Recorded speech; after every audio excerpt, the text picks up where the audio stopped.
Orçamento Geral Estado Tina Rihunruaruanolo Recém Lima tem que for benefício de para povo. No ato garante idanei, primeiro-ministro se tumba município Sira.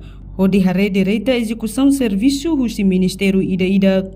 Primeiro-ministro Sanana Guzmão hatoli hirakne hafanha sorumalo o chefe Estado. Quinta-feira ne iha Palácio Presidencial barepite dili. Sanana setun direita ba município Sira, o de Hare Sikliutan, ba serviço cada ministério atu garante katak orçamento ne foduni benefício diak ba povo. No primeiro-ministro mos informou na ba presidente da República cada trimestre chefe governo selau haleu município Sira, também nia parte governo nia programa.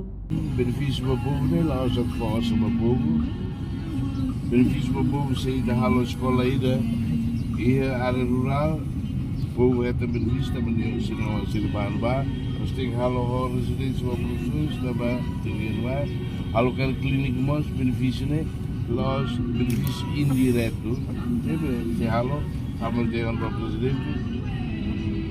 Orientando o Parlamento, cada trimestre, sei lá o haleu, também tem o governo no programa, vai a fatiguida, Ministério de Meia Areia, halou na Calai, halou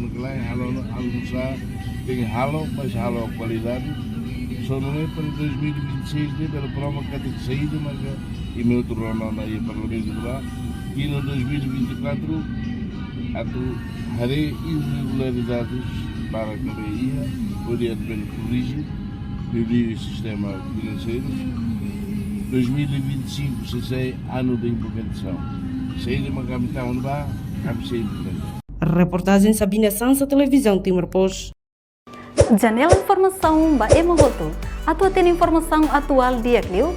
Kita haluha, haneham botão subscribe, like, halo comentário no Fahia Tutang ba media sosial Hoto.